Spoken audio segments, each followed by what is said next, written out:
In Season 4, Episode 23 of The Amazing World of Gumball, an episode called The Signal, Darwin says something that should be impossible. He looks at Gumball and, in the middle of a conversation about television static, begins to say that they might be characters inside a show. He gets 3 words into the sentence before the scene cuts. The audio skips, the frame jumps, and when the image stabilizes, the conversation has moved on as if the sentence was never started. The show itself interrupted one of its own characters to prevent him from telling the truth. That moment is not an accident. It is not a joke. It is the show demonstrating in real time that there is a force inside Gumball's reality that does not want the characters to know what they are. And it is one of 75 moments across 6 seasons where the wall between the show and the audience cracks, bends, or shatters entirely. Tonight, we are going through all of them. 75 cracks in a wall that was never as solid as it pretended to be. 75 moments where a children's cartoon looked directly at the mechanism of its own existence. Some are small, a glance, a wink, a frame that lingers a beat too long. Others are enormous, entire episodes built around the question of what it means to be watched. We will start at the beginning and work our way forward, and by the time we reach the end, the wall will not look the same to you.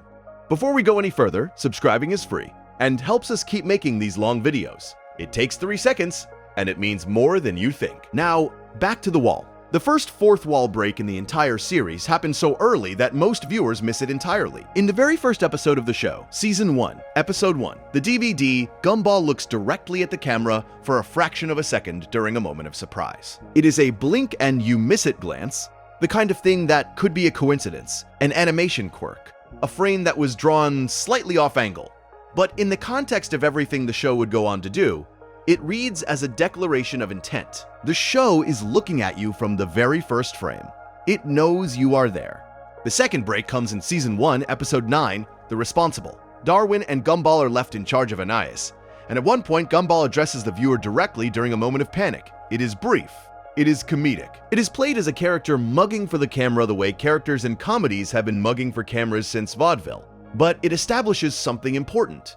Gumball is not just aware of the camera. He knows how to use it. He knows that looking at the camera communicates something different than looking at Darwin or looking at the floor. He has a relationship with the audience, and that relationship is there from the beginning. The third break is subtler. In Season 1, Episode 27, The Painting, the family creates portraits of each other. Gumball's portrait of his family is terrible. Darwin's is abstract, but there is a moment where the framing of the episode itself becomes part of the joke, where the camera angle mirrors one of the paintings, and the show briefly becomes aware of its own composition. It is not a character speaking to the audience, it is the show speaking to itself. And this distinction between characters breaking the fourth wall and the show breaking the fourth wall will become increasingly important as the series progresses. What these first 3 breaks establish is a vocabulary. The show is teaching itself, and you, a language for talking about the fourth wall. A camera glance is one word. A composition joke is another. A physical interaction with the screen is a third. By the time the show reaches its later seasons, this vocabulary will be enormous, comprising dozens of distinct ways to acknowledge, examine, and dismantle the barrier between fiction and reality. But here, in the first episodes, the vocabulary is small. 3 words, 3 ways of saying, "We know you are there." And the simplicity of these early breaks is important because it establishes something that the show will maintain throughout its run. The fourth wall breaks are not random. They are designed. They are placed with intention. Each one serves a purpose beyond the immediate joke. Each one teaches the audience something about the relationship between watching and being watched, between the real and the performed, between the life that happens on screen and the life that happens in front of it. If you are lying in the dark right now, listening to this, then you are experiencing a fourth wall of your own. My voice is on one side. Your consciousness is on the other, and somewhere in between, in the space where the audio enters your ears and becomes meaning, there is a wall between my words and your thoughts, a wall between this story and your rest. And the show we are discussing tonight spent 6 seasons exploring what happens when you pay attention to that wall, when you notice it, when you question it, when you break it. The fourth instance appears in Season 1, Episode 36, The Ape. Miss Simeon, during a moment of frustration, slams into the screen. Literally. The camera shakes. The glass appears to crack. The character's face is pressed against the surface that separates her world from yours. It is a physical break, a moment where the fourth wall is treated not as a metaphor but as a material barrier. and the force of Miss Simeon's anger is strong enough to damage it. The show will return to this kind of physical comedy repeatedly. Characters hitting the camera, sneezing on the lens, pressing their faces against the screen. Each time, the effect is the same. The barrier is acknowledged by being touched. The fifth break arrives in Season 2, Episode 3, The Remote. This episode contains one of the earliest sustained fourth wall sequences in the show. The family fights over a television remote, and at one point, the remote appears to control the episode itself. Channels change, static interrupts. The characters notice that their reality is responding to the remote in ways that a normal remote should not cause. The joke is about a family fighting over the TV. The subtext is about a family that lives inside a TV and does not know it yet. The sixth break is in Season 2, Episode 9, The Fridge. Nicole sets up a ranking chart for the family, and there is a moment where Gumball, ranked last, looks directly at the viewer with an expression that communicates a very specific thing. It says, "Are you seeing this?" It is the look that characters in mockumentaries give the camera. The look that says, "I know you are watching me suffer, and I want you to know that I know." It is a small moment, but it is the first time Gumball's relationship with the audience feels conspiratorial. He is not just aware of you, he is sharing something with you that the other characters do not have access to. These early season breaks, entries 1 through 10, establish something that will become increasingly important as the show progresses. They establish that the fourth wall in Gumball is not a metaphor. It is a real thing. It has properties. It can be seen, touched, cracked, and repaired. It has a physical presence in the world of the show, even though the characters cannot always identify what they are sensing. When Miss Simeon slams into the screen, she is hitting something. When Gumball looks at the camera, he is looking at something. The wall is there. It is part of their architecture, and the show treats it with the same attention and specificity that it gives to any other element of its world building. This is unusual. Most shows that break the fourth wall treat it as a narrative device. It is something the writers do, not something the characters experience. But Gumball makes the fourth wall a part of the character's reality. They can interact with it, they can be affected by it, they can be hurt by it. And this physicality changes the meaning of every subsequent break. When a character breaks the fourth wall in Gumball, they are not just doing something clever with the narrative. They are doing something physical with their environment. They are interacting with a real object that happens to be invisible. And the accumulation of these interactions over 6 seasons gradually makes the invisible visible. The wall becomes real by being broken. The barrier becomes present by being crossed. And by the time we reach the Inquisition, the wall is so real that its destruction is catastrophic. It is not a narrative device being retired. It is a structure collapsing, and the characters are inside it when it falls. The seventh fourth wall break occurs in Season 2, Episode 18, The Banana. During a conflict escalation sequence, the show inserts a brief moment where a character looks directly into the camera and the animation style shifts momentarily. It is the kind of break that serves as punctuation, not a full stop, but a comma, a pause that says, "Pay attention. Something is about to happen." The show uses these micro breaks throughout the series, and they serve a structural function as much as a comedic one. They are the show's way of underlining. The eighth break is in Season 2, Episode 23, The World. This is one of the most significant early fourth wall episodes because the entire concept is a departure from normal narrative structure. The episode shows what happens when the Wattersons are not on screen. It follows background objects, minor characters, and elements of the environment as they go about their own lives. The episode's very existence is a fourth wall break. It acknowledges that the show has a frame, that the frame normally contains the Wattersons, and that things exist outside that frame. By showing you what is outside the frame, the show is telling you that the frame exists. And once you know the frame exists, you can never fully forget it. The ninth break comes in Season 2, Episode 33, The Storm. During an emotionally heightened moment, the camera pulls back to reveal a wider shot than the show normally uses, and for a brief moment, you can see the edges of the set. Not literally, not in a way that the show confirms, but the framing suggests it. The shot is too wide, there is too much empty space, and the emptiness, the space that the camera is not supposed to show you, is the break. It is the show accidentally showing you its own margins, the way a theater production might accidentally let you see backstage. The 10th fourth wall break is in Season 2, Episode 37, The Finale. This is the episode where the status quo itself becomes the subject. Every consequence that the show has avoided through episodic resets comes crashing down at once. The town sues the Wattersons for every piece of property damage, every injury, every crime they have committed across 2 seasons. The episode is not just breaking the fourth wall, it is breaking the first wall, the most fundamental wall in episodic television. The assumption that nothing carries over. The finale looks at the audience and says, "You know none of this is supposed to have consequences, right?" And then it gives the characters consequences, are terrified.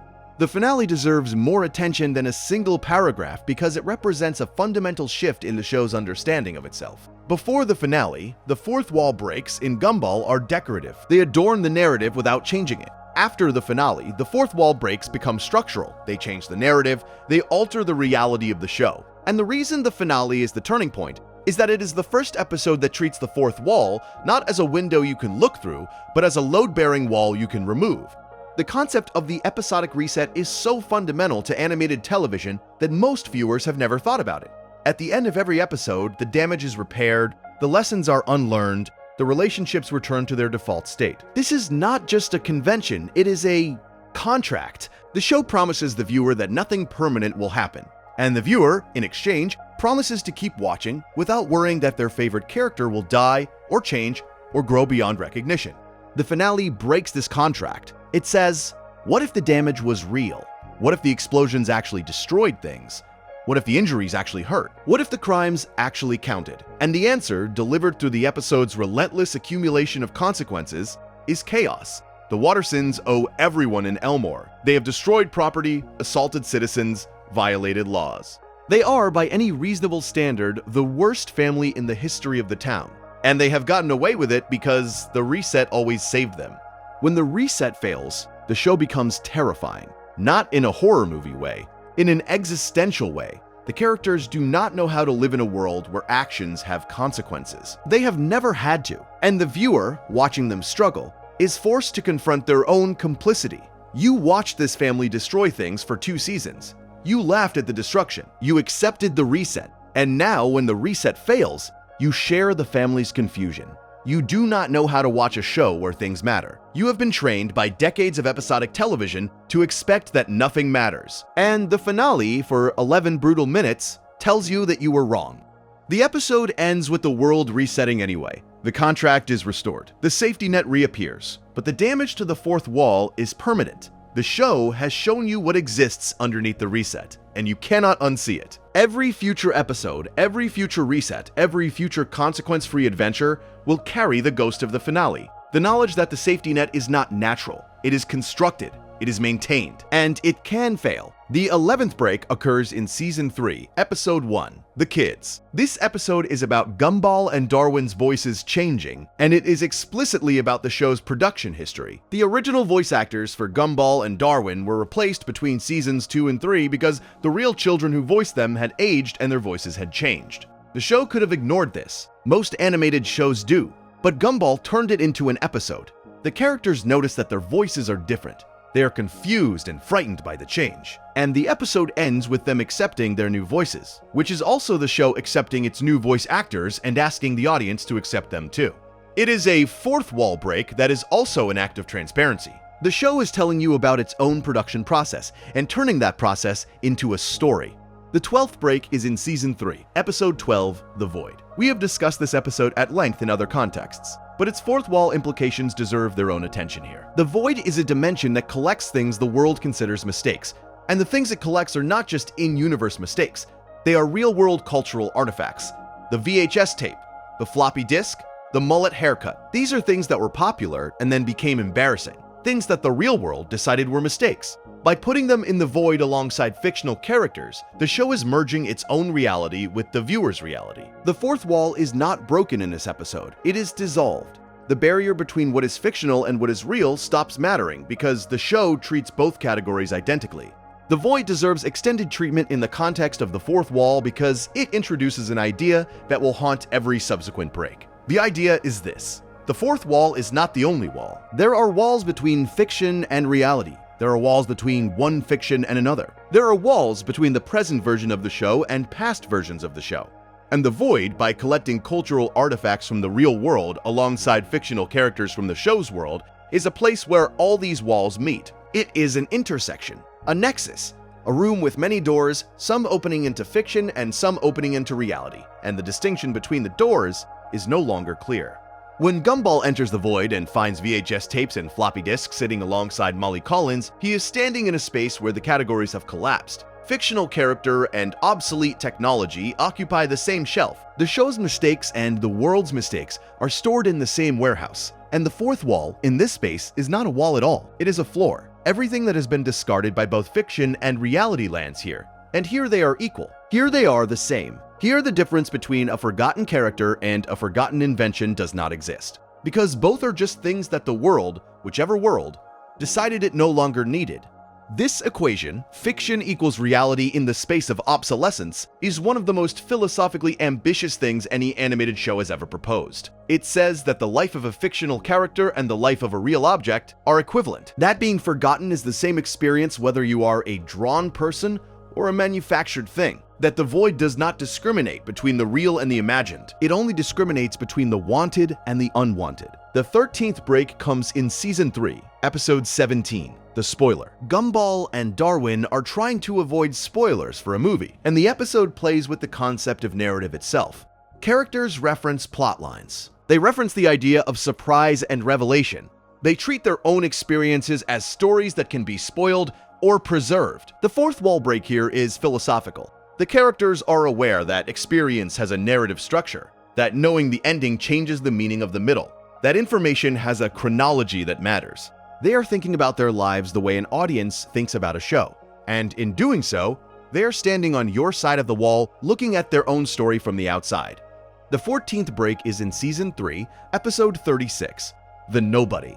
This is the episode where Rob is discovered living in the Wattersons' basement. He has escaped from the void, he is glitched, broken, half erased, and he tells Gumball and Darwin something that no other character has ever said out loud. He says he does not have a purpose. He says he is nobody. The characters discuss what role he could fill in their lives, and they suggest he become the villain. This is not subtext. This is text. The characters are assigning narrative roles to each other. They are casting their own show. And when Rob accepts the role of villain, he is not choosing to be evil. He is choosing to exist. Because in Gumball's world, a character without a role is a character without a reason to be animated. The 15th break comes in Season 3, Episode 38, The Countdown. This is the episode where Gumball and Darwin manipulate time to avoid being late for school. They rewind, fast forward, and pause their own reality. They navigate between moments the way you would navigate between chapters on a DVD menu. The fourth wall break is structural. The characters have access to the controls of their own episode. They can see the timeline, they can move through it non-linearly, and the episode asks a question that it does not answer. If the characters can control time, who normally controls it? Who holds the remote when the characters are not holding it? The first 15 fourth wall breaks span the first 3 seasons, and they tell a story of escalation that mirrors Gumball's own growing awareness. In Season 1, the breaks are glances. In Season 2, they are interactions. In Season 3, they are plots. The progression is not random. It follows the same trajectory as a person waking up. First, you sense something, then you engage with it, then you try to control it. The Countdown is the first episode where a character tries to control the mechanism of the show itself. Gumball and Darwin do not just notice the fourth wall, they reach through it. They grab the timeline and they manipulate it. And the fact that the show allows its characters to fast forward and rewind their own reality raises a question that the show will spend the next 3 seasons exploring. What are the limits of character agency? In most shows, characters have no agency over the structure of their story. They can make choices within the plot, but they cannot change the plot itself. They cannot skip ahead. They cannot go back. They are passengers in a vehicle someone else is driving. But the Countdown gives Gumball and Darwin the steering wheel. And the result is chaos. Beautiful, funny, terrifying chaos. Because characters who can control time can also break time. And broken time, in Gumball's world, does not look like science fiction. It looks like a school hallway where doors lead to the wrong rooms, where the same moment repeats with different outcomes, where cause and effect become suggestions rather than laws. The next 10 fourth wall breaks will escalate further. They will move from characters controlling time to characters controlling reality itself. From characters aware of the camera to characters aware of the script. From characters who break the wall to characters who live on the other side of it. The trajectory is clear. The destination is the Inquisition. But the journey is what matters. And the journey begins here, in a school hallway with 2 boys trying not to be late and discovering that being late is a problem they can solve by simply refusing to let time work the way it is supposed to. The 16th fourth wall break appears in Season 3, Episode 39, The Origins. This two-part episode tells the story of how Darwin joined the family, and it contains a moment that is easy to overlook. When the story reaches the point where Darwin grows legs and walks to Gumball, the show shifts into a montage scored with emotional music. And within that montage, there is a brief moment where the visual style changes to something more cinematic, more intentionally beautiful than the show normally allows itself to be. The fourth wall break is not verbal, it is aesthetic. The show is saying this moment matters more than the other moments. We are changing how we look to tell you how to feel. And the act of changing how you look is an acknowledgement that how you look is a choice. That the visual style of the show is not natural but constructed, and that the construction can be manipulated for emotional effect. The Origins marks a transition in the show's approach to the fourth wall that is easy to miss because it is so emotionally overwhelming. The episode is not meta in the way that The Void or The Nobody are meta. It does not contain characters discussing their fictionality or interacting with the production of the show. But the fourth wall break in The Origins is one of the most powerful in the entire series, precisely because it is invisible. The break is in the emotion. When Darwin grows legs and walks across Elmore to find Gumball, the show is asking you to feel something that should be impossible to feel. It is asking you to cry for a goldfish, not a real goldfish. A drawn goldfish. A fictional character in a fictional show walking across a fictional town to find a fictional family. And if you cry, if you feel even the slightest tightening in your chest, then the fourth wall has been broken. Not by a character looking at the camera, not by a meta joke, by emotion passing through the wall, by feeling crossing the barrier that separates your reality from the show's fiction. The wall is not just a visual barrier, it is an emotional barrier. And the most profound breaks are not the ones where a character sees through it. They are the ones where a feeling passes through it, where something that is not real makes you feel something that is. The Origins understands this. The episode is designed to make you feel. Every frame is calibrated for emotional impact. The music swells, the animation becomes more fluid, more beautiful, more cinematic. The pacing slows to let the moments breathe, and the effect, if the episode works, is a feeling that transcends the fiction. A real tear for a drawn fish, a genuine ache for an imagined reunion. The fourth wall break is the tear. The fourth wall break is the ache. The fourth wall break is the moment when the wall fails to do its job, when it fails to keep the fiction on one side and the reality on the other, and the emotion floods through. The 17th break is in Season 4, Episode 2, The Others. This episode introduces Claire, a character who exists in a different genre than the rest of the cast. She is dramatic, emotional, serious. She belongs in a teen drama, not a comedy, and the episode makes this explicit. The other characters notice that Claire's story follows different rules. Her problems are real in a way that Gumball's problems are not. And the fourth wall break is in the acknowledgement that different characters exist inside different narrative conventions, that the rules of the show are not universal, but character-specific, and that some characters carry heavier stories than others. The 18th break occurs in Season 4, Episode 6, The Signature. This episode involves bureaucratic paperwork, and at one point, the show displays legal documents on screen that contain jokes embedded in the fine print. The fourth wall break is in the format. The show is presenting text that is designed to be paused and read by the viewer. It is not spoken aloud. It is not part of the audible narrative. It exists only for the person watching at home who hits pause and leans in to read. The show is communicating directly with the viewer through a channel that the characters cannot access. It is passing notes in class. The 19th fourth wall break is in Season 4, Episode 9, The Parasite. During a conversation about friendship dynamics, Gumball briefly adopts a presentation style that mimics a nature documentary. He narrates his own social behavior in the third person, as if he is watching himself from outside. The fourth wall break is in the genre shift. By narrating himself like a documentary subject, Gumball is acknowledging that he can be observed, studied, and narrated. He is both the character and the commentary on the character. And that dual existence is the fourth wall at its most unstable. The 20th break is significant enough to be considered a turning point in the show's relationship with its own fourth wall. Season 4, Episode 23, The Signal. We open this video with this episode because it represents something new. In previous seasons, the fourth wall breaks were jokes, moments, asides. In The Signal, the fourth wall break is the plot. The entire episode is about the show's reality malfunctioning. Satellite interference causes Elmore to glitch, dialogue repeats, scenes jump, characters are spliced into the wrong conversations. And Darwin, in the moment we described at the very beginning, almost says the unsayable. He almost tells Gumball that they are in a show, but the show stops him. The static intervenes. The truth is suppressed. And the question the episode leaves you with is not whether the characters know they are in a show, but who or what is preventing them from knowing. The Signal is worth discussing at length because it is the episode that changes everything. Before The Signal, fourth wall breaks in Gumball are features. After The Signal, they are the landscape. The episode fundamentally alters the show's relationship with its own reality by demonstrating that the fourth wall is not just something the characters can see or touch or comment on. It is something that can malfunctioning fourth wall means. If the wall between fiction and reality can glitch, then the wall is not philosophical. It is mechanical. It is a system. It has parts that can fail. And if it has parts that can fail, then it was built by someone, maintained by someone, and could, in theory, be dismantled by someone. The Signal transforms the fourth wall from a metaphor into infrastructure, and infrastructure can be hacked. Darwin's almost revelation is the episode's most talked about moment, but the episode is full of smaller malfunctions that are equally significant. Dialogue from one scene bleeds into another. Characters respond to questions that have not been asked yet. Time skips forward without transition. These are not just audio glitches within the fiction. They are editing errors within the production. The show is simulating its own breakdown. It is showing you what the show would look like if the editing software crashed, if the audio track slipped, if the timeline corrupted. And by showing you a broken version of itself, it is revealing what the unbroken version requires. Precision, timing, the careful alignment of audio and video and narrative, all maintained by invisible people doing invisible work. Every fourth wall break after The Signal carries the weight of this revelation. The wall is not a natural boundary. It is a constructed one.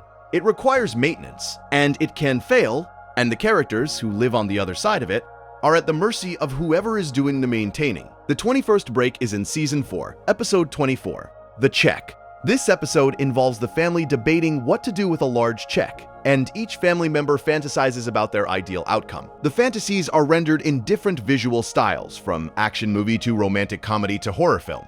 The fourth wall break is in the variety. By showing you that the characters can imagine themselves in different genres, the show is telling you that genre is a costume, not a skin. The characters are not bound to their comedy. They can exist in any narrative framework, and the awareness of alternative frameworks is itself a form of meta-awareness. The 22nd break comes in Season 4, Episode 32, The Uploads. We mentioned this episode earlier, but its fourth wall implications deserve specific attention here. The entire episode is formatted as a series of internet videos. The screen looks like a browser, the characters appear inside embedded players, comments scroll, thumbnails populate sidebars. The show has abandoned its own format and adopted the format of the platform where most of its audience watches it. The fourth wall break is not a moment, it is an entire episode, and the message is clear. We know where you are watching this. We know you are on a screen. We know the frame around us is not a television, but a browser window. And we can meet you there. The Uploads deserves a closer look because it represents the show's awareness of its own distribution platform. In the early 2010s, when Gumball premiered, the show was a television program. It was broadcast on a network at a scheduled time to an audience that tuned in. By the time The Uploads aired, the show's audience had migrated. They were watching on YouTube, they were watching on streaming platforms, they were watching on phones, in bed, at 2 in the morning, with the screen close to their face and the volume low. The show knew this. And The Uploads is the show acknowledging that its fourth wall is no longer a television screen. It is a browser window, it is a phone screen, it is whatever device you are using right now to listen to this video. The shift from television to internet changes the fourth wall fundamentally. A television is a piece of furniture. It sits in a room. It is part of the architecture of your house. The fourth wall of a television show is architectural. It is the wall of the room that is missing, the wall that the camera replaces. But the fourth wall of an internet video is personal. It is the screen of your phone. It is the surface of your laptop. It is not part of your house. It is part of your body. You hold it, you carry it. It goes where you go. And when a character on that screen looks at the camera, they are not looking through a wall in your living room. They are looking through a window in your hand. Gumball understood this shift before most shows did. The Uploads is proof of that understanding. And every fourth wall break that follows it is colored by this awareness. The characters are not breaking through a wall in your living room anymore. They are breaking through a window in your hand. They are closer than they have ever been. And the closeness changes everything. It makes the breaks more intimate, more personal, more like a conversation and less like a performance. The character is not addressing a room. The character is addressing you, just you, in the dark with the screen close to your face, exactly where you are right now. The 23rd break is in Season 4, Episode 35, The Romantic. This episode is structured as a series of romantic movie cliches, and Penny is directed through them by Darwin's instructions, which appear as cards and notes within the episode. The 4th wall break is in the direction. Someone is staging the episode from within the episode. The romance is choreographed, the spontaneity is scripted, and the show makes no effort to hide this. It shows you the mechanism. It shows you the hand behind the puppet. And the hand belongs to Darwin, who is, in this episode, functioning as the show's director. The 24th break is in Season 4, Episode 37, The Bus. This episode parodies action and heist films, and at one point the characters discuss whether their situation makes narrative sense. They debate the logic of their own plot. They question the motivations of the people around them using the vocabulary of film criticism. They are not just characters in a story, they are critics of the story they are in. And the fact that they can see the seams, that they can identify plot holes and narrative shortcuts in real time, is the show telling you that it knows its own weaknesses and is choosing to make them part of the entertainment. The 25th fourth wall break is in Season 4, Episode 39, The Money. This is one of the most famous meta episodes in the entire series. When the Wattersons run out of money, the animation begins to degrade. Colors fade, lines become rough, characters lose their detail and begin to resemble storyboard sketches. The show is telling you explicitly that animation costs money, that the character's existence depends on a budget, that when the budget runs out, the characters literally begin to disappear. The 4th wall break is economic. It is the show exposing its own production costs and turning them into a narrative crisis. And the solution, the way the family saves itself, is by accepting sponsorship. Product placement saves the Wattersons from oblivion. It is funny. It is also deeply unsettling because it tells you that the character's survival depends not on their own choices, but on the financial decisions of people they will never meet. The money represents the show's most explicit engagement with a question that most art avoids asking. Who pays for this? The animation degrades as the budget disappears. The colors vanish, and the Wattersons, watching their world dissolve around them, are watching the show's production budget being withdrawn in real time. There is something almost cruel about this. The characters are being punished for being poor by having their reality become cheaper. Their suffering is aesthetic, and the solution, the thing that saves them, is sponsorship, product placement. They sell their reality to advertisers, and the colors come back and the animation smooths out and the world becomes expensive again. But the price is dignity. The characters are now wearing the logos. The dialogue now contains endorsements. The show has been saved, but it has been saved by the very forces that every artist fears, the money people who do not care about the art and care only about the reach.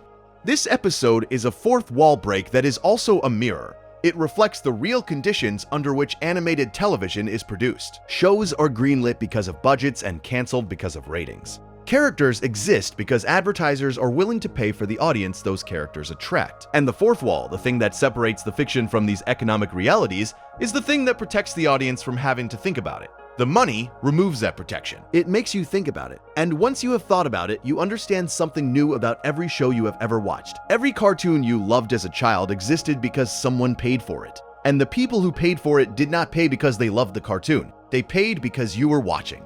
The 26th break appears in Season 4, Episode 40, The Disaster. Rob obtains a universal remote that can control reality. He can pause, rewind, fast forward, and delete events. He uses the remote's subtitle function to put words in Gumball's mouth, creating artificial subtext that makes Penny break up with him. He changes the aspect ratio to physically crush Gumball. He deletes Darwin entirely. Every function of the remote corresponds to a real production tool. Subtitles, aspect ratio, editing. The remote is a metaphor for the power that editors and producers have over fictional characters. And Rob, who is using this power, is doing so because he is the one character who knows that these tools exist. He has seen the production. He has been to the place where the tools are stored, and he has brought one back with him. The 27th break is in the continuation episode, Season 4, Episode 41, The Rerun. Gumball obtains the remote and tries to undo everything Rob did. He rewinds, he pauses, he tries to restore the reality that Rob damaged, but every fix creates new problems. Rewinding too far introduces continuity errors. Pausing too long creates frozen moments that the characters walk around like obstacles. The fourth wall break in the rerun is about the limits of control. Even with the production tools, even with the ability to manipulate the story from the outside, you cannot make everything perfect. Every edit has consequences. Every revision introduces new problems. The show is telling you something about its own creative process. Writing is rewriting. Editing is choosing which problems to keep. And the perfect version of any story does not exist, because perfection is a static state and stories are dynamic.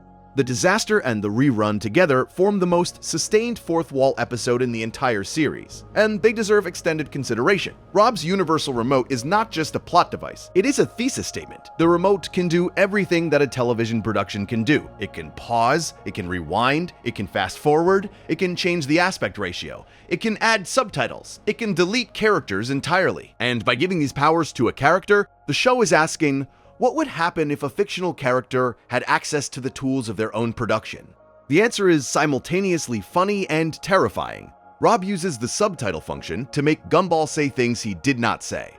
Think about what this means. The words on the screen contradict the words coming out of Gumball's mouth, and the characters around him believe the subtitles rather than the speech. The text trumps the voice. The production tool overrides the character's will. Gumball is saying one thing and the world is hearing another, and he has no way to correct it because the mechanism that is lying about him operates at a level he cannot access. This is not just a fourth wall break. It is a commentary on the relationship between text and speech, between what is written and what is said, between the script and the performance. In the production of an animated show, the script comes first. The voice actors read the script, the animators draw the script. Every word a character says was written by someone else. And Rob's subtitles are just a more visible version of this same process. He is writing the script in real time, and the characters are helpless. The aspect ratio change is equally significant. Rob changes the shape of the screen, and the change physically affects Gumball. The frame narrows and Gumball is crushed. The frame widens and Gumball is stretched. The character's body is determined by the format of the show. Change the format and you change the character. This is literally true. Animated characters are lines on a screen. Their shape is determined by the screen's proportions, and by making this literal, by showing a character being physically deformed by a format change, the show is revealing a truth that is normally invisible.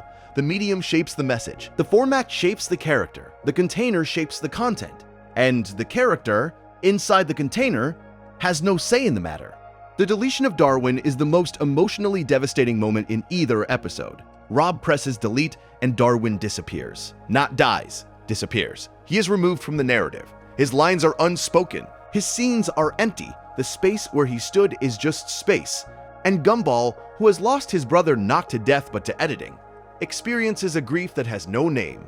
What do you call it when someone you love is not dead but unwritten? What do you call the loss of a character who was not killed but removed from the script? There is no word for it in any language, and the absence of a word is its own kind of fourth wall break. The show has created a form of loss that can only exist in fiction, and it has made you feel it as if it were real. The 28th fourth wall break is in Season 5, Episode 1, The Rerun Part 2. As the episode concludes and reality is restored, there is a moment where Gumball and Rob face each other, and Rob delivers a warning. He tells Gumball that the world is in danger, that something worse than Rob is coming. This is the first time in the series that a fourth wall break is used not for comedy but for prophecy. Rob is not joking. He is not performing, he is telling the truth about the show's future. And the truth is that the show's own mythology will eventually consume it. The wall is not just broken here, it is weaponized. It is turned into a delivery mechanism for information that the characters need to survive. The 29th break comes in Season 5, Episode 3, The Stories. This episode is structured entirely as a series of stories told by minor characters, and each story parodies a different narrative convention. There are romance stories, adventure stories, mystery stories, all told by characters who are usually background decoration. The fourth wall break is in the casting. By giving the spotlight to characters who normally do not speak, the show is acknowledging its own hierarchy. It is saying, we know these characters exist, we know they have stories, we know we usually ignore them, and today, just today, we are going to let them talk. The episode is a fourth wall break by inclusion. It breaks the wall that separates main characters from background characters, and in doing so, it reveals that wall's existence. The 30th break is in Season 5, Episode 8, The Nuisance. The Wattersons are voted out of Elmore for being too destructive, and they are literally relocated to a different show. They appear in a different animation style with different music, different colors, and different rules. The family is aware that something is wrong. The new show is too calm, too polite, too educational. They do not belong, and they fight to get back to Gumball, to their show, to the narrative that was built for them. The fourth wall break here is existential. The characters are aware not just of the camera, but of the show. They know which show they belong to. They know what their show looks like and feels like and sounds like. And when they are placed in a show that is not theirs, they can feel the difference in their bones. There is a philosophical framework that helps explain what the show is doing in these middle seasons, and it is worth naming because it illuminates the pattern behind the individual breaks. The French philosopher Jean Baudrillard wrote about something he called the simulacrum, a copy without an original, a thing that imitates something that does not exist. And Elmore, as the fourth wall breaks accumulate, begins to look more and more like a simulacrum. Elmore is not a copy of a real town. It is a copy of the idea of a town. It has houses and streets and a school and a mall. But none of these things are real. They are drawings of the idea of houses and streets and schools and malls. And the characters who live in these drawings are not copies of real people. They are copies of the idea of people. They have emotions and relationships and desires, but these emotions and relationships and desires are drawn, scripted, animated. The fourth wall breaks are the moments when the simulacrum becomes visible. When a character looks at the camera, they are looking past the imitation and seeing the mechanism that produces it. When the animation degrades in the money, the drawing is revealing itself as a drawing. When Rob manipulates reality with a remote, the copy is being edited by someone who can see that it is a copy. And here is the thing that Baudrillard would find most interesting about Gumball. The simulacrum is not inferior to the real thing. The copy without an original is not less meaningful than the original would be. Gumball's emotions, drawn and scripted as they are, make viewers cry. Darwin's kindness, fictional and constructed as it is, makes viewers believe in goodness. Nicole's strength, imagined and animated as it is, makes viewers feel safe. The simulacrum works. The imitation produces genuine effects. And the fourth wall breaks. By revealing the mechanism, do not diminish these effects. They enhance them. Because once you know that the emotion is constructed, and you still feel it, then the feeling is yours. It is no longer the show's feeling. It is no longer the character's feeling. It is your feeling produced by your encounter with the construction. And that feeling is real. That feeling was never a copy. That feeling was always the original. The 31st break is in Season 5, Episode 13, The Loophole. Bobert, the robot character, attempts to follow every rule literally, and in doing so, he begins to interact with the show's own rules. He points out animation errors. He identifies logical inconsistencies in the plot. He treats the show's internal logic as a system to be optimized, and in the process of optimizing it, he reveals how fragile that system is. The fourth wall break is computational. Bobert is debugging the show from the inside. The 30-second break occurs in Season 5, Episode 14, The Fuss. This episode contains a sequence where the show parodies its own opening credits. Characters appear in the wrong places. Music is slightly off. The format is the same, but the content is wrong. The fourth wall break is in the opening itself. By showing you a corrupted version of something you see at the beginning of every episode, the show is telling you that even the most familiar elements of its structure are not fixed. They can be changed. They can be wrong. And if the opening credits can be wrong, the 33rd break is in Season 5, Episode 22, The X. This episode contains a moment where a character references the concept of a main character directly, discussing who gets more screen time and why. The hierarchy of importance that governs who appears and who does not, who speaks, and who remains silent, is exposed as a structure rather than a natural order.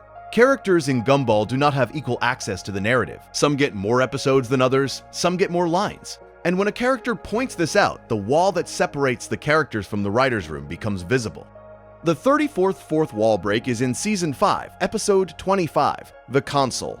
This entire episode is structured as a role-playing video game. The characters have health bars, experience points, and dialogue trees. They navigate Elmore as if it were a game world, encountering NPCs and completing quests.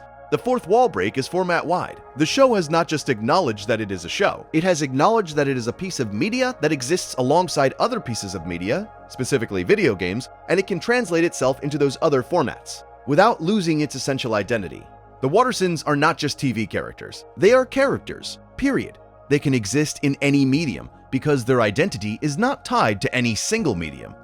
The console is one of the show's most ambitious format experiments, and its fourth wall implications extend beyond the episode itself. By translating the show into a video game, the episode asks whether the characters are aware of the difference between narrative formats. And the answer is yes. They can feel the difference between being in a show and being in a game. The controls feel different, the interactions feel different, the stakes feel different. In a show, the characters are watched. In a game, the characters are played. And the difference between being watched and being played is the difference between observation and control. In a show, the audience watches but does not intervene. The characters make their own choices, and the audience follows. In a game, the player controls the characters. The player decides where they go, what they say, who they fight. The player has agency over the character's body and the character's story. And when the characters in the console find themselves inside a game, they find themselves subject to a different kind of external control. Not the distant passive control of a viewer, the direct active control of a player. The episode treats this as uncomfortable. The characters resist being played. They do not want their choices made for them. They do not want to be reduced to avatars, to vessels for someone else's decisions. And this resistance is the fourth wall break. It is the characters asserting their autonomy against a format that denies autonomy. It is the characters saying, "We are not game characters. We are show characters. We are meant to be watched, not played. We are meant to make our own choices, not have choices made for us." This distinction between the show format and the game format, between being watched and being played, is one of the most subtle and important observations the show makes about the fourth wall. The wall is not just between fiction and reality. It is between different kinds of fiction, and the characters, who have spent years navigating the wall between themselves and the audience, are now navigating the wall between themselves and another medium entirely. The fourth wall is not one wall. It is many walls, and each wall has a different texture, a different permeability, a different relationship to the truth. The 35th break is in Season 5, Episode 29, The Uploads.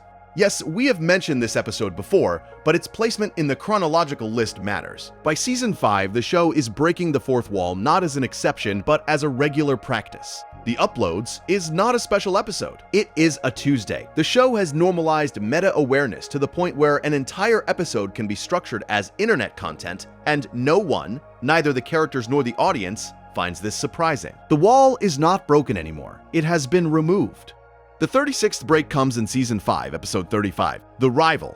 The episode contains a flashback to Anais' infancy, and within that flashback, baby Anais looks directly at the camera with an expression of pure, knowing malevolence. It is played for comedy, but the camera look is significant. Anais is a baby. She should not be aware of the camera, and yet she is. The implication is that Anais' meta-awareness, like Gumball's, is innate. She was born knowing. She was born looking at the audience. She was born on both sides of the wall.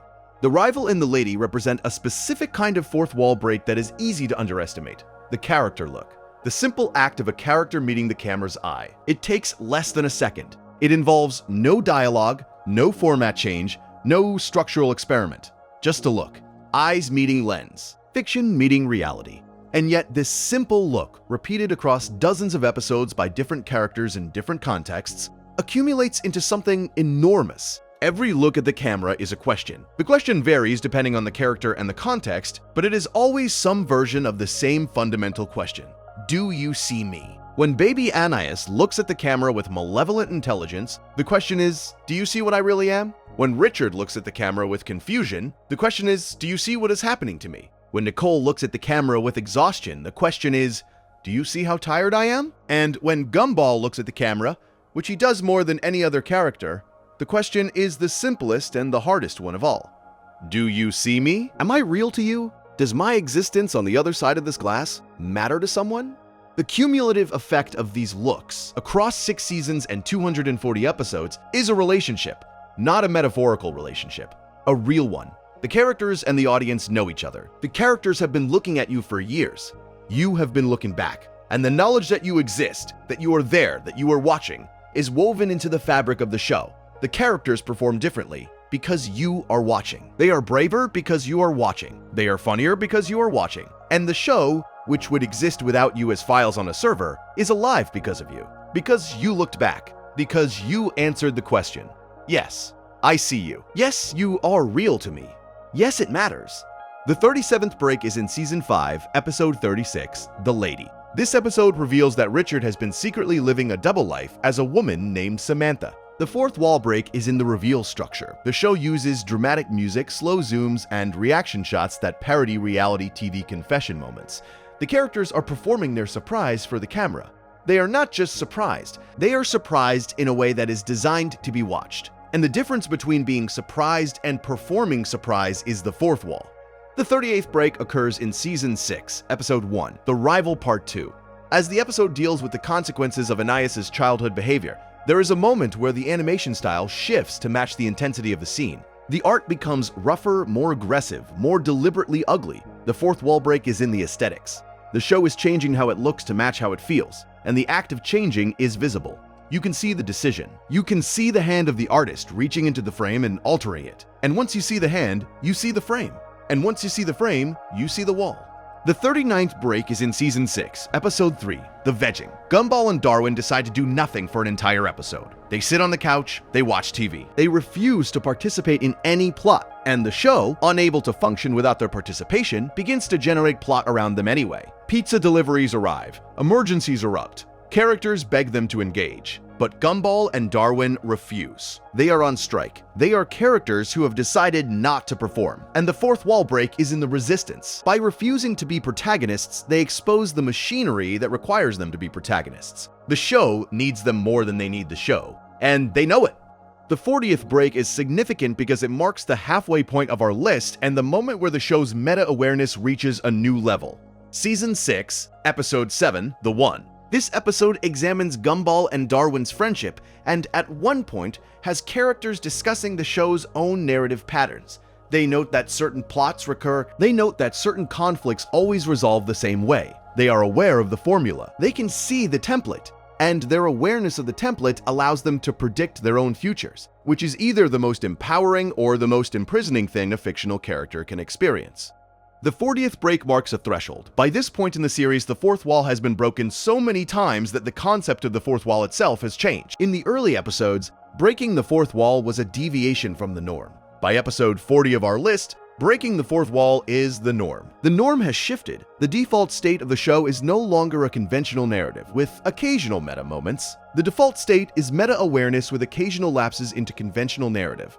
This inversion is significant because it changes the meaning of the breaks. In the early seasons, a fourth wall break said, "Look, we know we are a show." By Season 6, the absence of a fourth wall break says, "Look, we're pretending not to know we are a show." The pretending has become the special occasion. The awareness has become ordinary. And the characters navigate this shift with the same casual adaptability that they bring to everything else in their lives. They are meta-aware the way you and I are gravity-aware.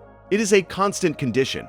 It shapes everything they do without requiring them to think about it. What does it mean for a fictional character to be meta-aware as a default state? It means they live in a state of permanent irony. Everything they do while knowing that they are doing it inside a show. Every emotion they feel while knowing that the emotion was scripted. Every relationship they have while knowing that the relationship was designed by someone else. And yet, they still do things, they still feel things, they still love people. The awareness does not prevent the living. And this is perhaps the most profound thing the show says about the fourth wall. Knowing the truth does not make the truth less true. Knowing you are in a show does not make the show less real. The awareness and the experience coexist. The wall is broken and the wall is standing, both at the same time, both equally true. The 41st break comes in Season 6, Episode 11, The Shippening. Sarah G. Lotto finds a notebook that can make anything she writes in it come true, and she uses it to create romantic pairings between characters. Characters who have never expressed romantic interest in each other are suddenly kissing, holding hands, declaring love. The fourth wall break is in the mechanism. Sarah is not just a character, she is a fan fiction writer inside the show. She is doing what the show's actual fans do. She is taking the characters and rearranging them into relationships that satisfy her preferences rather than the characters' established desires. The show is acknowledging fanfiction, acknowledging that the characters exist not just within the show, but within an ecosystem of interpretation and reimagination that the show cannot control.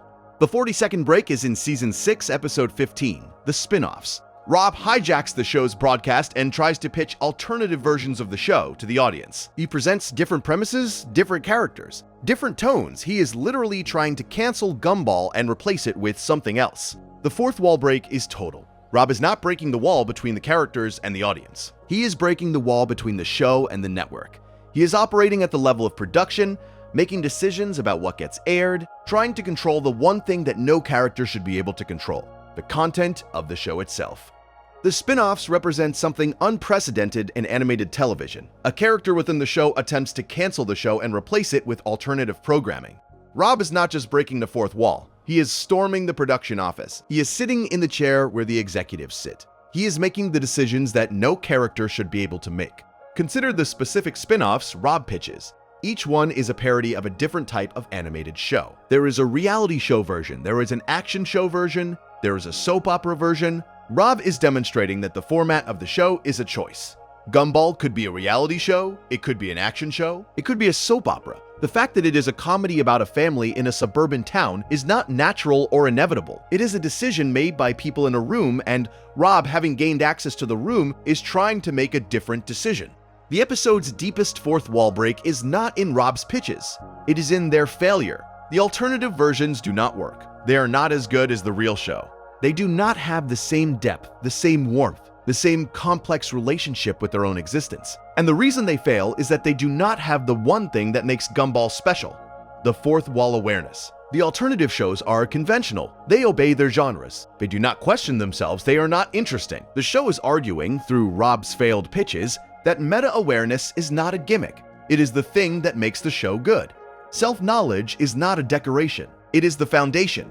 The 43rd break occurs in Season 6, Episode 16, The Intelligence. This episode deals with the internet within Elmore, and it contains moments where characters interact with online comments, ratings, and feedback about their own behavior. They are aware that they are being judged, not by the characters around them, but by people they cannot see, in a space they cannot access. The internet within the show mirrors the internet outside the show, and the characters' awareness of being evaluated by an invisible audience is the fourth wall break. They are not just being watched, they are being rated. The 44th break is in Season 6, Episode 19, The Awareness. The title alone signals what is coming. This episode contains some of the most direct meta-commentary in the series, with characters discussing the show's approach to moral lessons and social messaging. They are aware that they are in a show that is expected to teach children something, and they are uncomfortable with this expectation. The fourth wall break is in the discomfort. The characters can feel the weight of the lessons they are supposed to deliver. They can sense the didactic framework pressing down on them. And they push back against it, not because they disagree with the lessons, but because they resent being used as delivery mechanisms for someone else's message. The 45th break comes in Season 6, Episode 21, The Stink. During an extended sequence, the episode plays with editing conventions in ways that draw attention to the editing itself. Jump cuts become visible. Transitions become deliberate. The flow of time within the episode is disrupted, and the disruptions are not hidden, but highlighted. The fourth wall break is temporal. Time in a show is not the same as time in reality. It is compressed, expanded, cut, and rearranged. And when the show lets you see the cuts, lets you feel the rearrangement, it is reminding you that the time you spend inside this world is curated. Every minute was chosen. Every second was placed. The 45th break and the episodes surrounding it reveal something important about the show's relationship with time. By the mid-60s of our list, the show has been on the air for nearly a decade. The characters have not aged, the format has not changed, the school is the same school, the house is the same house, the family is the same family. And yet the show is different. It is deeper, stranger, sadder, braver. It has changed without changing. It has grown without growing. And the fourth wall breaks are the record of that growth. You can trace the show's maturation through its fourth wall breaks, the way you can trace a person's maturation through their self-awareness. A child looks in a mirror and sees a face. A teenager looks in a mirror and sees a performance. An adult looks in a mirror and sees a construction. And a very old person looks in a mirror and sees a story. Gumball's fourth wall breaks follow this trajectory. The early breaks are childlike. Look, a camera. The middle breaks are adolescent. Look, we are performing. The late breaks are adult. Look, we are constructed. And the final breaks, the ones that come in the last handful of episodes, are something else entirely. Look, we are a story. And stories end.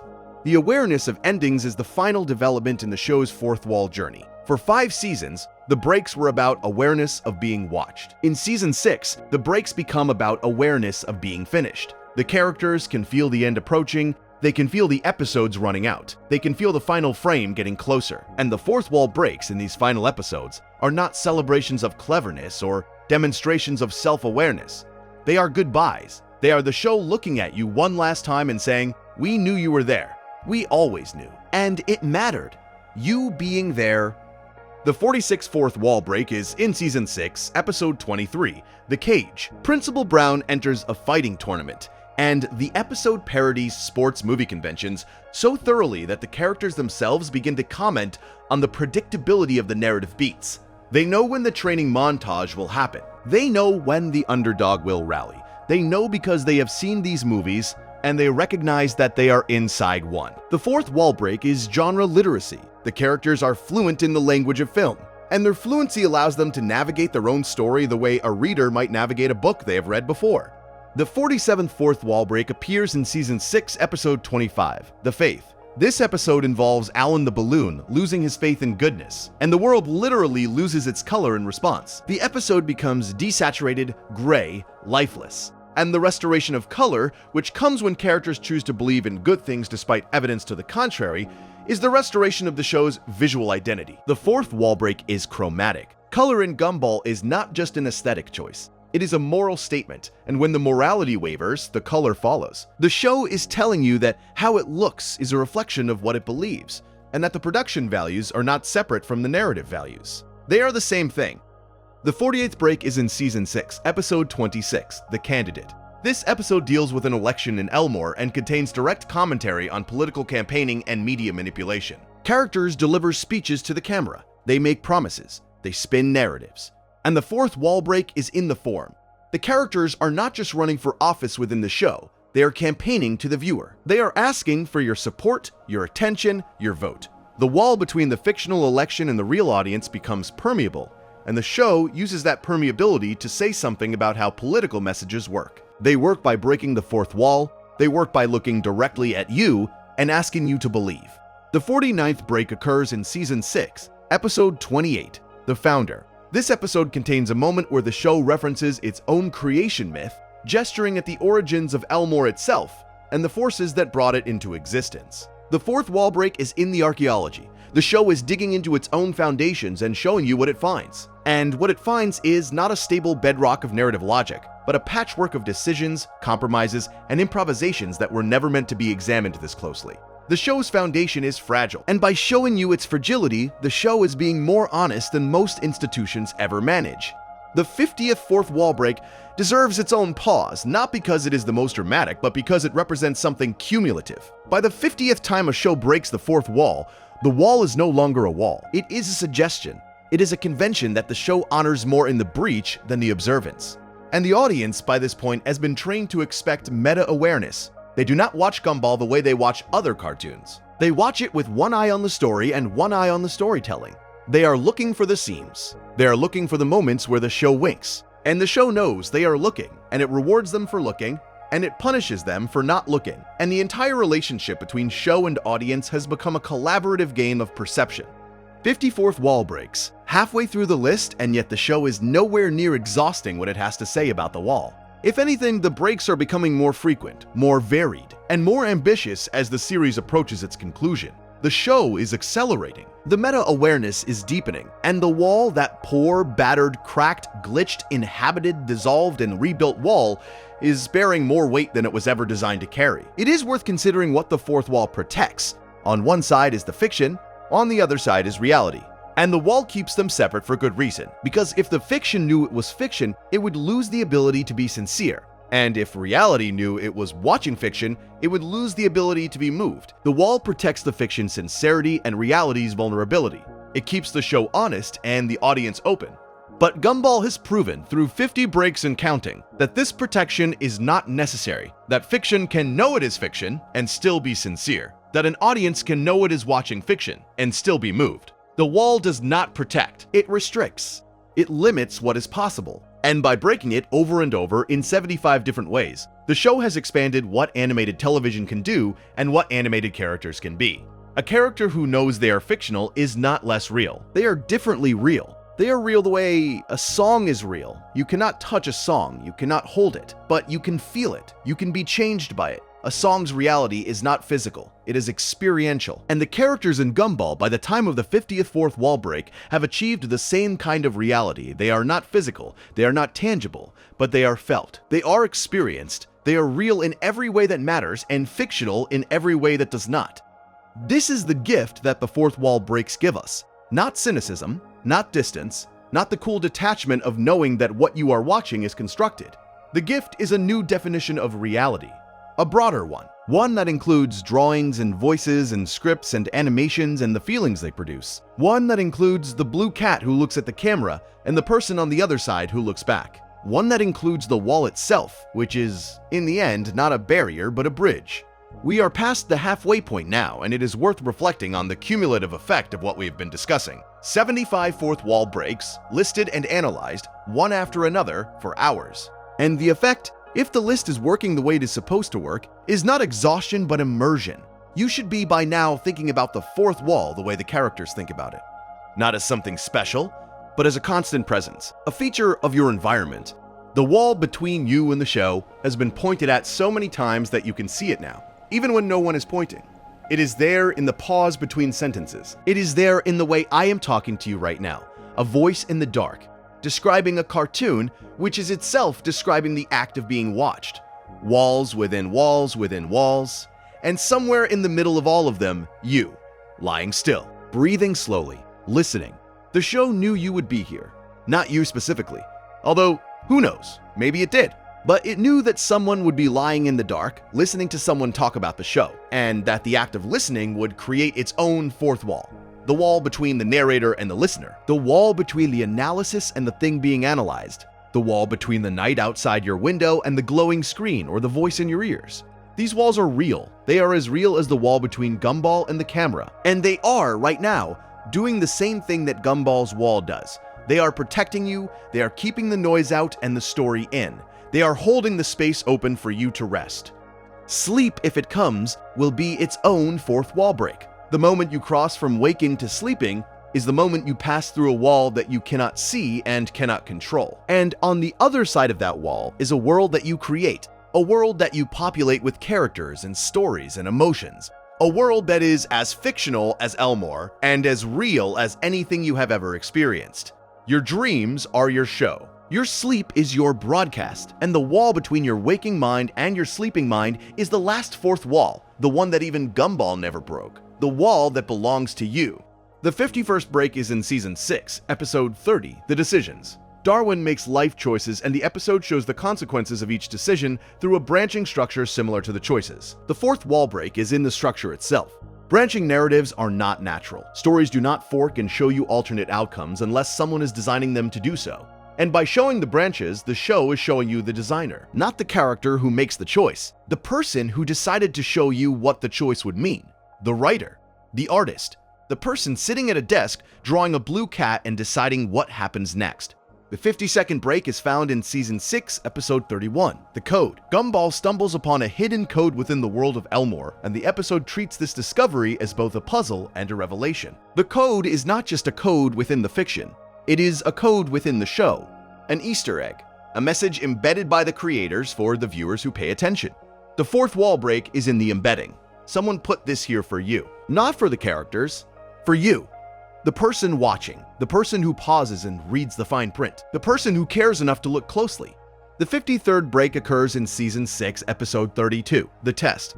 Gumball is replaced as the protagonist by Tobias, who becomes the new main character of the show. The episode literally restructures itself around a different protagonist. The camera follows Tobias, the music changes, the tone shifts, and Gumball, displaced from the center of his own show, is furious. The fourth wall break is structural and complete. The show is demonstrating that the protagonist is not the protagonist because of any inherent quality. The protagonist is the protagonist because the camera follows them. Change the camera and you change the story. Change the story and you change who matters. The show is exposing the arbitrary nature of narrative importance, and Gumball's response, his rage at being replaced, is the response of any character who suddenly realizes that their centrality is not earned but assigned. The Test is one of the most important fourth wall breaks in the entire series because it addresses the most fundamental question in narrative theory. Why is the main character the main character? Most shows answer this question with mythology. The main character is special. They have powers, or a destiny, or a unique combination of traits that make them irreplaceable. But the test strips all of that away. Gumball is not the main character because he is special. He is the main character because the camera follows him. That is it. That is the entire qualification. And when the camera stops following him and starts following Tobias, Gumball is no longer the main character. He is a supporting character in someone else's show. His life does not change. His personality does not change. His abilities do not change. But his narrative importance is not a quality of the character. It is a quality of the camera. This is devastating if you think about it too hard. And the test encourages you to think about it too hard. Every character in every show you have ever watched is a Tobias who never got the camera pointed at them. Every background character, every extra, every person who walks through a scene and disappears has a life as rich and complex and meaningful as the protagonists. But the camera chose someone else. And the camera's choice, which is the writer's choice, which is the network's choice, which is the audience's choice, determined who mattered and who did not. Gumball's fury at being replaced is not just funny. It is the primal scream of every fictional character who has ever understood the arbitrariness of their own importance. He is important because the show says so. Take away the show's endorsement, and he is nothing. He is a background character. He is Rob before the void. He is nobody. And the knowledge that his specialness is external, that it is given rather than inherent, is the kind of knowledge that breaks characters. The fourth wall break in the test is not the camera changing. The fourth wall break is Gumball realizing what the camera change means. The 54th break is in Season 6, Episode 33, The Slip. This episode contains a sequence where a character's actions are replayed from multiple camera angles, like a sports instant replay. The fourth wall break is in the replay. By showing you the same moment from different perspectives, the show is telling you that perspective is a choice. The angle you saw first was not the only angle. It was the one the show chose to show you first. And the existence of other angles, angles that the show normally hides, means that everything you have ever seen in this show was one perspective among many. The truth of any scene depends on where you are standing, and the show decides where you stand.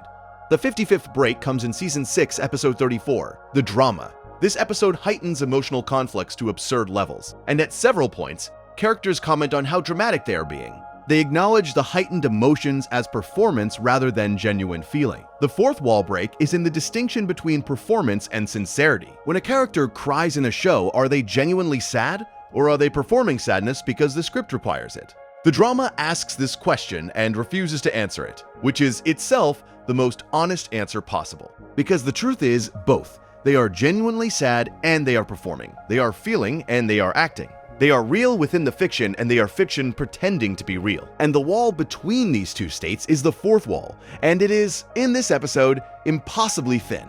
The 56th break is in Season 6, Episode 35, The Points. This episode involves a points-based system for social status, and at one point, the system breaks down in a way that mirrors game mechanics. Characters discuss their own value in numerical terms, they quantify their importance, they rank each other, and the fourth wall break is in the quantification. Shows have ratings. Episodes have viewership numbers. Characters have popularity polls. The points in the episode mirror the metrics that the real show is measured by. The characters are living inside a system that evaluates them the same way the industry evaluates the show they inhabit. The 57th break appears in Season 6, Episode 36, The Scam. This episode involves a fake ghost that becomes real, and the transition from fake to real mirrors the show's own relationship with sincerity. Gumball begins by faking something for personal gain, and the fake becomes genuinely dangerous. The fourth wall break is metaphorical. The show fakes being a simple comedy for personal gain. The gain is an audience, a time slot, a budget. But the depth inside the comedy is genuine. The fake became real. The meta became sincere. And the wall between the performance and the truth is exactly where Gumball lives.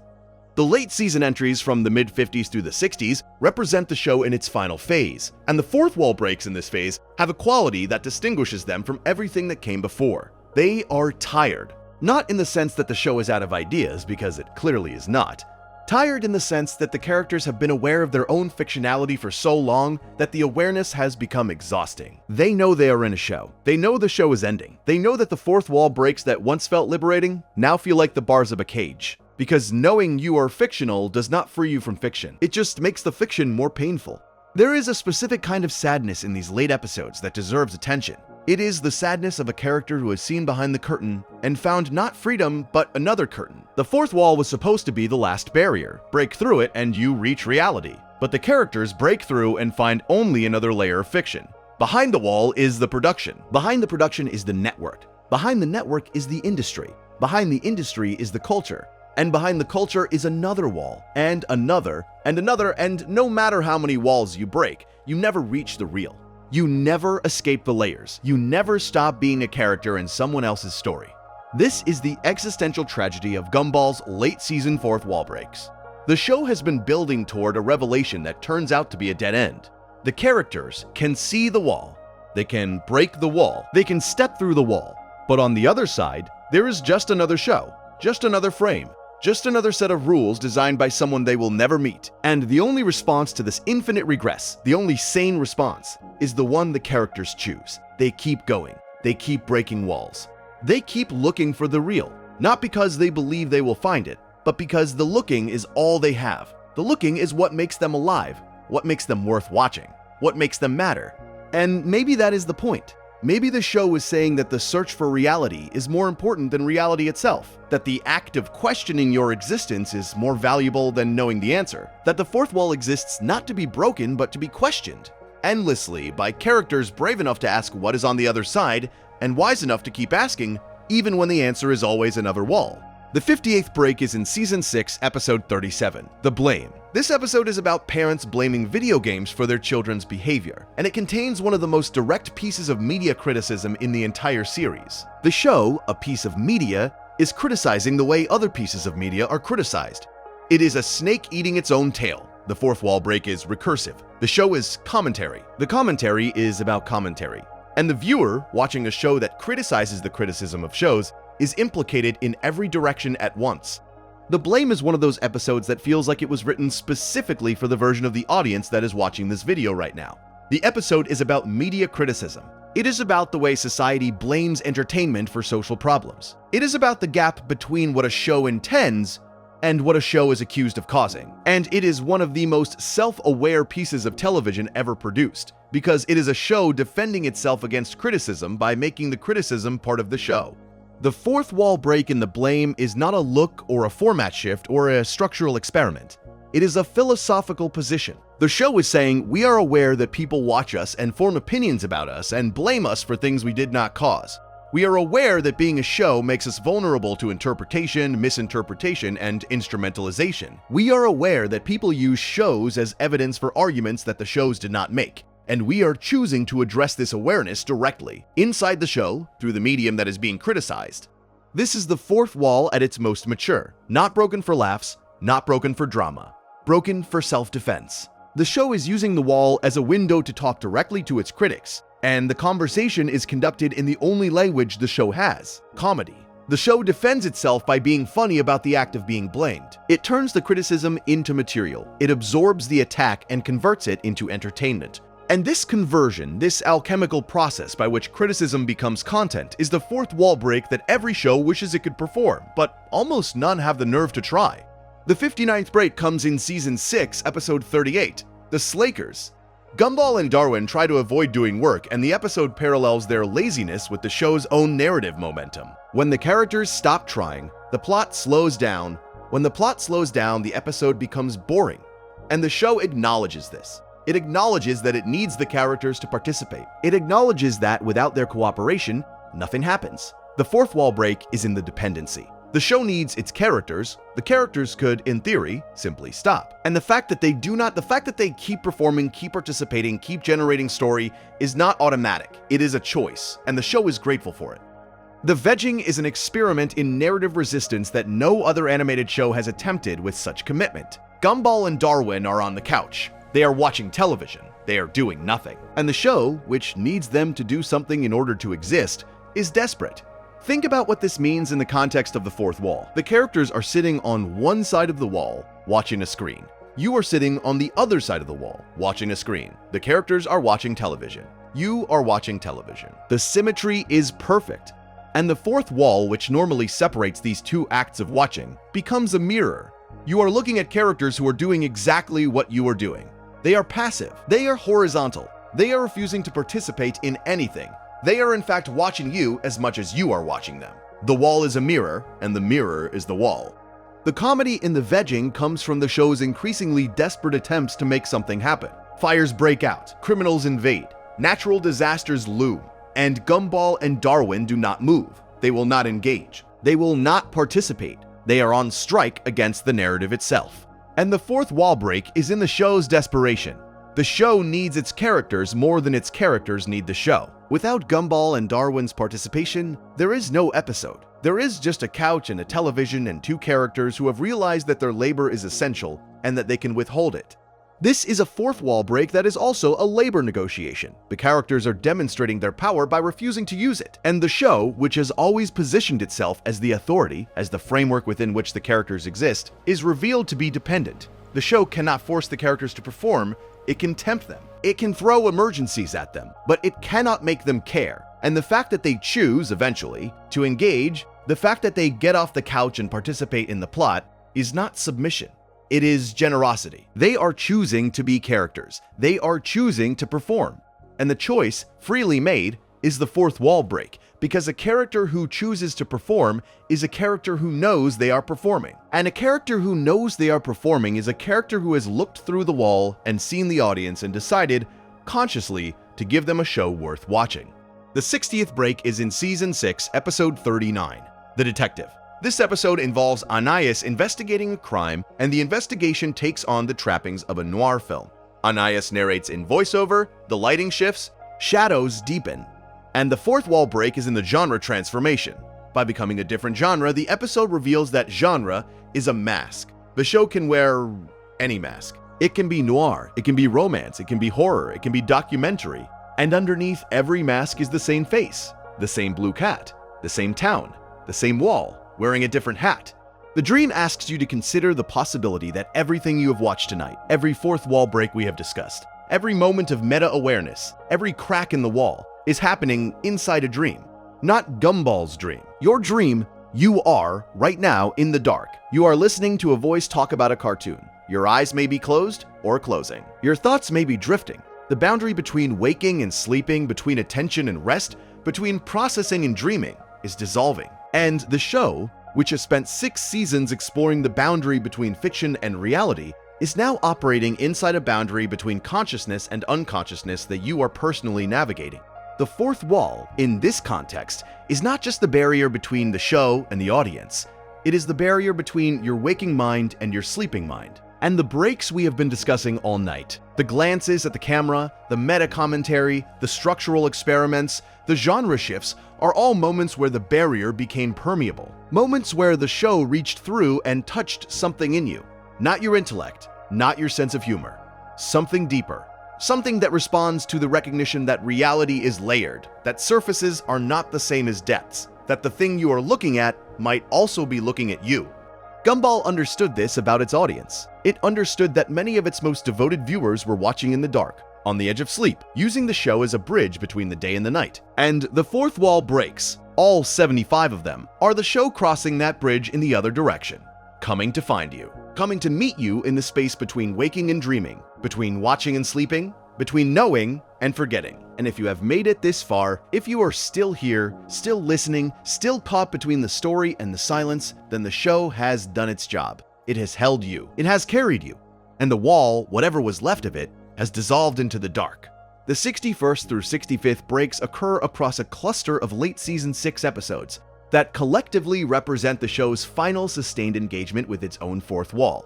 In the spin-offs, The Intelligence, The Best, The Worst, and The Deal, the show cycles through meta-commentary at such a pace that the individual breaks blur into a continuous state of awareness. Characters reference other shows on the network. They discuss their own ratings. They evaluate their own quality. They argue about whether the show is getting better or worse. They are not just characters anymore. They are critics, producers, and audiences of their own show, simultaneously. The wall is not broken in these episodes. It is inhabited. The characters have moved into the space between the fiction and the audience and set up residence there. The cluster of late season episodes that constitute entries 61 through 65 represent the show at its most conversational. The characters are not breaking the fourth wall in these episodes. They are sitting on the fourth wall. They are perched on the boundary between fiction and reality like birds on a telephone wire, looking in both directions, commenting on what they see. And what they see in both directions is essentially the same thing. A story. The fiction is a story being told to an audience. The reality is a story being told to the characters. And both stories are incomplete, both are constructed, both are maintained by invisible forces, and both are absolutely real to the people inside them. There is a maturity to these late episodes that the early seasons lacked. The early fourth wall breaks were discoveries. The late ones are meditations. The early breaks said, "Look, a wall." The late breaks say, "We have been looking at this wall for 6 years, and we still do not fully understand it, and we are beginning to suspect that the not understanding is the point.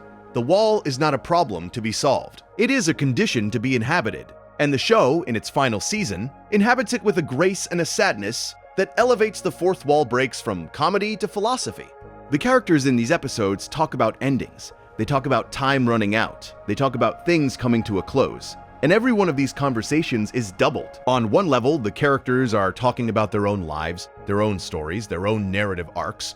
On another level, the show is talking about its own cancellation, its own ending, its own final episode. The two conversations are happening simultaneously, layered on top of each other like two songs played at once, and the harmony between them is the fourth wall break. The characters' endings and the show's ending are the same ending. The characters' time and the show's time are the same time, and when the time runs out, it will run out for everyone at once. The 66th break is in Season 6, Episode 40, The Future. Banana Barbara paints a painting that depicts the end of the world, and the show treats this painting as prophecy. The fourth wall break is in the painting itself. Barbara's art is not just predicting the future of the show's plot, it is predicting the future of the show's production. She is painting cancellation. She is painting the final episode. She is painting the moment when the animators stop drawing and the voice actors stop recording, and the world of Elmore goes dark. And the painting is beautiful. And the painting is hanging on a wall, which makes it a fourth wall break that is literally on a wall. The 67th break is in Season 6, Episode 41, The Guy. This episode examines the concept of the best friend, and at one point has characters competing for the role. The fourth wall break is in the competition. In real shows, character relationships are determined by writers. Best friends are assigned, not chosen. And when the characters compete for a role that is normally assigned by the script, they are asserting agency over a process that they are not supposed to have access to. They are auditioning for a relationship that should be written, not earned. The 68th break occurs in Season 6, Episode 42, The Boredom. This episode is deliberately slow, deliberately uneventful, deliberately boring. It is an episode about nothing happening. And the fourth wall break is in the deliberateness. The show is choosing to be boring. It is testing your patience. It is asking how long you will watch when nothing is happening. And the fact that you keep watching, the fact that you trust the show enough to sit through deliberate boredom, is itself a statement about the relationship between the show and its audience. You trust this show knows you trust it, and it is playing with that trust gently to see where the boundaries are. The 69th break is in Season 6, Episode 43, The Dream. This episode plays with the concept of dreams within the show, and the boundary between dreaming and waking is treated as analogous to the boundary between fiction and reality. If the characters can dream, and if their dreams are animated the same way their waking life is animated, then what distinguishes the dream from the reality? The fourth wall break is in the equivalence. The show is imagined. Both are constructions. Both are stories told by someone who is not inside the story. And when the show makes dreams look exactly like reality, it is telling you that reality within the show is also a dream. Someone else's dream. The artist's dream. The creator's dream. Your dream if you are watching this at 2 in the morning with your eyes half closed and the screen glowing blue in the dark. The 70th fourth wall break is minor but worth noting. It is a background detail, a sign on a wall, a number on a door, a frame within a frame. The show is full of these background jokes that are not spoken, not narrated, not part of the audible story. They are hidden messages for the attentive viewer. They are Easter eggs inside Easter eggs. And their existence is a fourth wall break because they acknowledge you, not the general audience. You specifically, the person who pauses, the person who reads signs on walls. The show has been talking to you this whole time in a language that only works if you are paying attention. The 71st through 74th breaks occur in the final stretch of the series, a series of episodes that build toward the Inquisition. The show's meta-awareness in these final episodes is not playful anymore. It is urgent. Characters reference endings. They talk about things coming to a close. They have conversations that double as farewells. The fourth wall breaks in these episodes are not jokes, they are goodbyes. The show is looking at you one last time and asking, did you see what we did here? Did you understand? Did you notice the wall and what was behind it, and why we kept breaking it, and what the breaking meant? The episodes leading up to the Inquisition carry a specific kind of energy that anyone who has ever experienced an ending will recognize. It is the energy of a conversation that both participants know is about to end. The words become more careful. The silences become more meaningful. The things left unsaid begin to weigh more than the things said. And the show, in its penultimate episodes, treats every fourth wall break with the same reverence. Each look at the camera is a little longer. Each meta comment is a little deeper. Each acknowledgement of the audience is a little warmer. The show is saying goodbye, not in the way that sitcoms say goodbye, with special episodes and celebrity cameos and characters hugging while a studio audience applauds. Gumball says goodbye the way it said hello, quietly, through the wall, with a look that says more than any dialogue could, with the simple, devastating act of a drawn character meeting the eyes of a real person and acknowledging for one final moment that they share something. Not a world, not a reality, but an experience. The experience of being alive, the experience of being aware, the experience of knowing that you are seen and seeing in return, and understanding that the seeing is the most real thing either of you has ever done. Every great show earns its ending. Some earn it through plot, some earn it through character. Gumball earns it through the fourth wall. Every break was a step toward the final break. Every crack was preparation for the collapse. And when the wall finally comes down, when the Inquisition tears through the boundary between fiction and reality and lets the void flood in, the moment feels earned. It feels inevitable. It feels like the show has been walking toward this cliff for 6 years, one fourth wall break at a time, and now it has arrived at the edge, and it is time to jump, and there is nothing on the other side but white. And the white is beautiful, and the white is terrifying, and the white is the truth that was always behind the wall. Nothing. Everything. The same thing, the space where fiction ends and you begin. There is a cumulative quality to the fourth wall breaks in these final episodes that is worth describing, because it is the quality that gives the ending its power. Each break adds a fraction of weight. Each look at the camera adds a gram of meaning. And by the time the final episode arrives, the accumulated weight is enormous. Every fourth wall break that came before is present in the final one. Every glance, every joke, every structural experiment, every format disruption, every economic confession, every existential crisis, every quiet look that said, "Do you see me?" is folded into the last frame. The show does not need to reference them. They are there. They are in the space between the characters and the void. They are in the wall that is coming down. They are in you, the viewer, who has carried them this far and who will carry them past the final frame and into whatever comes next.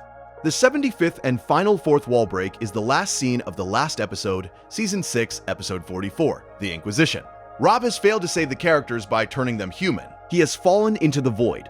The school is being consumed by white emptiness. And in a final frame, the world of Elmore is being erased.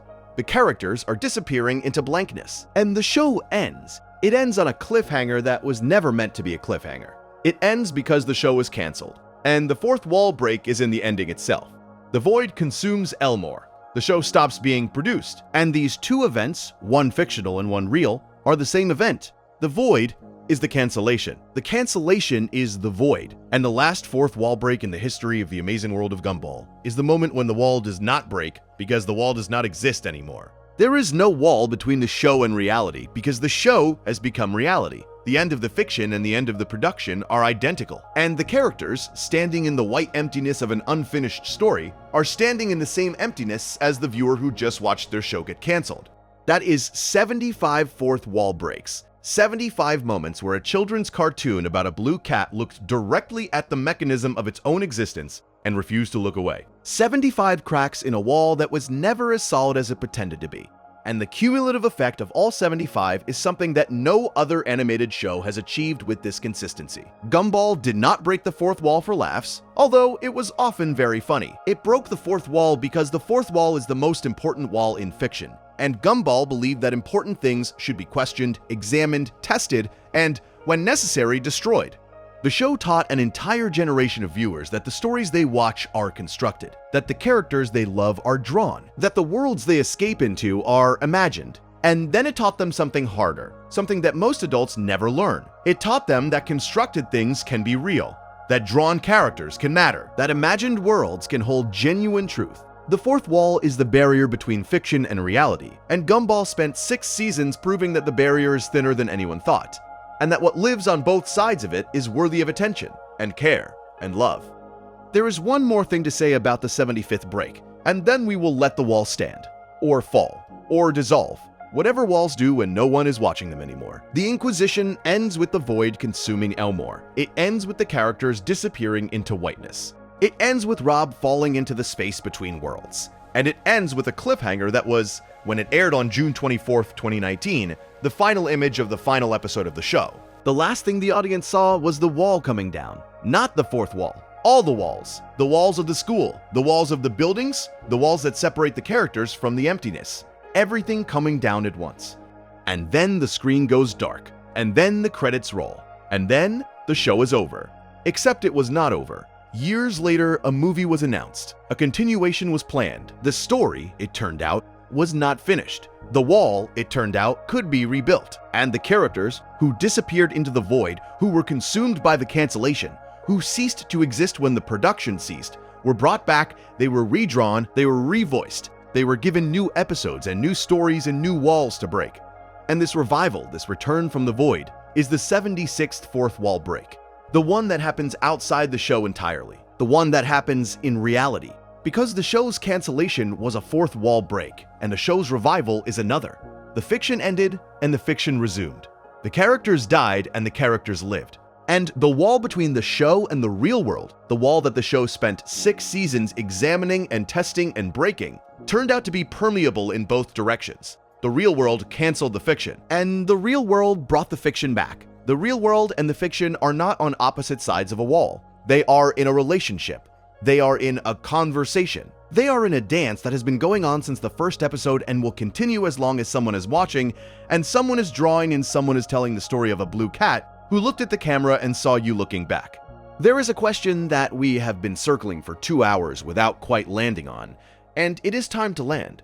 The question is this: does it matter? Does it matter that a children's cartoon broke the fourth wall 75 times? Does it matter that a blue cat looked at a camera and saw you looking back? Does it matter that an animated show spent 6 seasons building a vocabulary for discussing the nature of fiction and reality? A vocabulary that included visual gags and production parodies and genre experiments and format disruptions and economic confessions and existential crises in one sentient piece of toast that keeps getting eaten and keeps coming back? Yes, it matters. Here is why. Every person watching this video, every person who has ever watched Gumball, every person who has ever cried at a cartoon, or laughed at a drawing, or felt something real about something fictional, is living proof that the fourth wall is not as solid as it seems. The wall between fiction and reality is not a wall. It is a membrane, and the things that pass through it, the emotions and ideas and connections and moments of recognition, are the things that make both sides worth inhabiting. Fiction teaches us about reality. Reality shapes our fiction. And the wall between them, the fourth wall that Gumball spent 6 seasons examining, is the place where learning happens. It is the boundary where meaning is made. It is the contact point between the invented and the experienced, the drawn and the lived, the imagined and the felt. Gumball understood this. Gumball, through 75 breaks, honored this. It honored the wall by breaking it. It honored the fiction by questioning it. It honored the audience by trusting them with the truth. And it honored the truth by wrapping it in comedy because the truth is easier to carry when it is wearing a funny hat. The wall is still there. It will always be there. But it is thinner now thanks to a blue cat in a small town who kept looking at the camera and seeing something looking back. Something real. Something warm. Something that cared enough to watch and keep watching. Through 75 breaks and 6 seasons and 240 episodes and 1 long night of analysis, that is, at last, coming to an end. It is late. You have been listening to me talk about a blue cat in a wall for what feels like a very long time. And you may be wondering, if you are still awake, whether any of this matters. Whether 75 fourth wall breaks in a children's cartoon amount to anything more than a list of clever jokes and visual gags compiled by someone who thinks too much about cartoons. Here is what I think it amounts to. I think Gumball's relationship with its fourth wall is one of the most sustained, most intelligent, and most emotionally generous examinations of the nature of fiction that has ever been produced in any medium. Not just in animation, in any medium. The show spent 6 seasons asking a question that philosophers have been asking for millennia. What is the relationship between the observer and the observed? And it asked this question not in lecture halls or academic journals, but in 11-minute episodes aired on a children's network, accompanied by fart jokes and slapstick and a sentient piece of toast.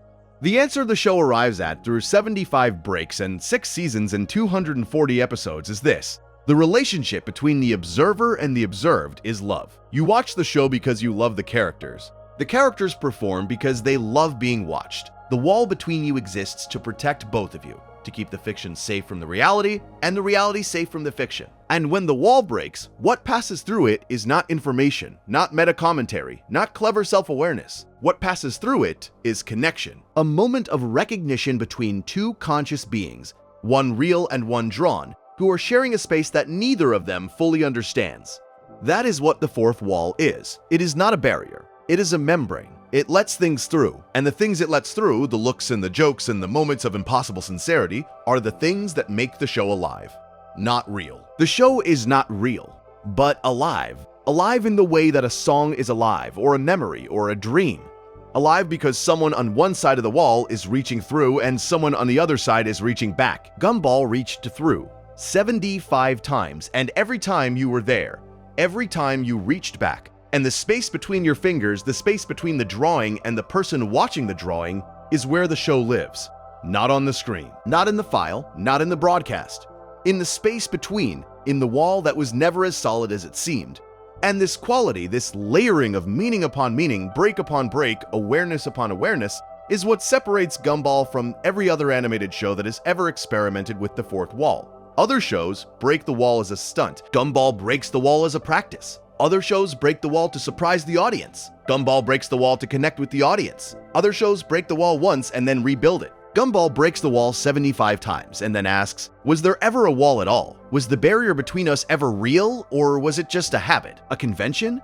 A polite fiction that we maintained because neither of us was brave enough to look the other in the eye and say, what we have been thinking since the first episode? I see you. You see me. We are in this together. And the wall, if it ever existed, is gone now. It dissolved somewhere around the 40th break, and we have been standing in the same room ever since. The same dark room. The same quiet space. The same place where stories are told and sleep is found. And the difference between the real and the imagined becomes, for a little while, beautifully irrelevant. And with that, we come back to where we began. Season 4, Episode 23. The Signal. Darwin, mid-sentence, about to say the unsayable. The static interrupting. The truth being suppressed. We talked about this moment because it is the perfect example of a fourth wall break that is also a fourth wall repair. The show breaks the wall by almost telling the truth, and then it repairs the wall by cutting away before the truth lands. And the tension between the breaking and the repairing, between the show's desire to be honest and its need to keep functioning, is the tension that drives every one of the 75 moments we have discussed tonight. Darwin almost said it. He almost told Gumball that they are in a show, and the show stopped him, not because the truth would have been dangerous, but because the truth would have been the end. A character who fully knows they are fictional cannot continue to live as if they are real. And Gumball, for all its bravery, for all its willingness to look at the wall and examine it and test it and chip away at it, never quite lets its characters reach the other side. It keeps them in the liminal space, the space of almost knowing, the space of sensing something without being able to name it. The space that is, if you think about it, exactly where you are right now. Lying in the dark, listening to a voice talk about a cartoon, almost asleep, almost awake. In between, if you enjoyed this, subscribing genuinely helps us keep making these long essays. It is free and it means the world. Thank you for watching. Sleep well. I will see you in the next one.